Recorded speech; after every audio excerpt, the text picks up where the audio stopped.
আপনার সব মিজানুর রহমান আজহারীর নাম শুনেছেন? উনি কি নন ফেমাস না অনেক ফেমাস? অনেক ফেমাস। আমি ফেমাস নিয়ে কথা বলছি না, আমার কথা হচ্ছে দেখেন আজকে আমার ওয়াজে যেই পরিমাণ লোক আছে, তো আজহারী সাহেব এর চাইতো ছোট মাহফিল 2019 সালে করেছে। রাগ করবেন না, আমি যেটা বুঝাচ্ছি সেটা বোঝার ট্রাই করেন। এই লোকটা এর চেয়ে ছোট মাহফিল, আচ্ছা আপনারা গ্রামগঞ্জ উঠান চেনেন? উঠান ওই 4-5টা বাসা ঘোরা ঘেরাও করা, মাঝে একটা উঠান থাকে না? উনি উঠানে মাহফিল করতেন, ছোট্ট এই মিলাদ টাইপের আর কি। 19 সালের কথা বলছি, 18 সালে কথা বলছি। বড় মাহফিলে করেছে, ছোট মাহফিলে করেছে। এই লোকটা আজকে এতটা টপ ফেমাস পুরো কান্ট্রিতে, তাকে মাহফিল করাবে জায়গা দেওয়ার মতো মাঠ মনে হয় দেশে নাই বলতে গেলে যুবক ভাইরা, ঠিক আছে কিনা? আমি কেন বললাম এই কথা?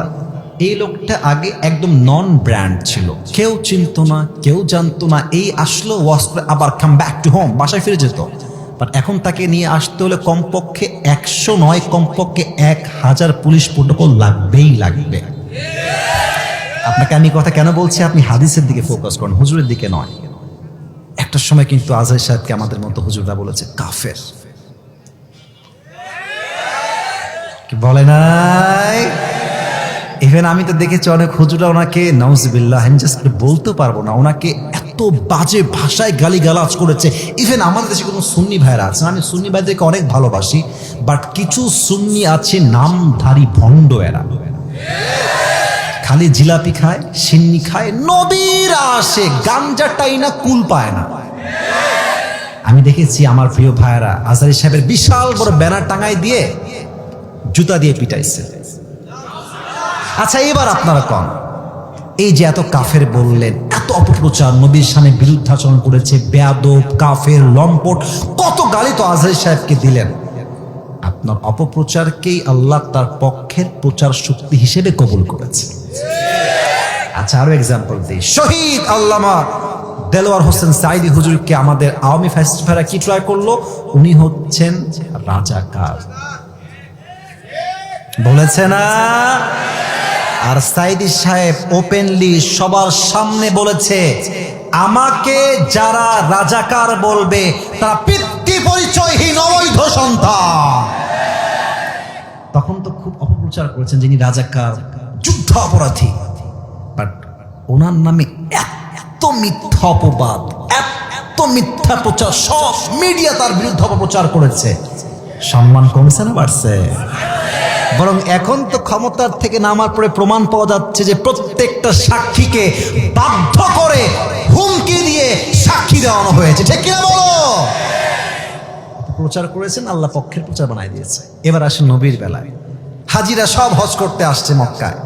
আবু জাহেল বলছে, হাজী সাহেবরা খবর দাও, এ মক্কার জমিনে এক পাগল আবির্ভাব ঘটেছে, খবরদার কেউ তার কথা শুনবা না, শুনলে তোমরা জাদুগ্রস্তের শিকার হয়ে যাবা। দেখবেন মানুষকে মানুষ যা করতে নিষেধ করে বেশি, ও আসলে তাই করে বেশি, ঠিক আছে কিনা বলেন? কাফেররা বলছে এই মুহাম্মদ আবারকে জীবনে তো নামও শুনি নাই, তাকে দেখিও নাই জীবনে, এবার তো দেখেই ছাড়বো আমরা। সব কাফেররা গিয়েছে নবীকে দেখতে, তো বলছে যে কিছু শুনবো না, 2 কানে 2 হাত থাকবে, কান বন্ধ, জাস্ট চোখ দিয়ে এক নজর দেখবো লোকটা আসলে কে রে। নবীর কাছে গিয়েছে, দেখবেন নবীজি দেখছে, নবীজি বাইতুল্লাহর সামনে বসে কোরআনটা খুলে মধুর কণ্ঠে সূরা রহমান তেলাওয়াত করছেন। আচ্ছা নওগাঁয় পাগল আছে না? আরে কথা কোনো আছে না? দেখবেন পাগলের চুলগুলো উস্কো খুস্কো, কাপড়গুলো ছেঁড়া বোড়া, দেখলেই বোঝা যায় এটা আত পাগলা আসছে, ঠিক আছে কিনা বলেন? তো তারা দেখছে মুহাম্মদের চুলগুলো সুন্দর পরিপাটি সিটি করা,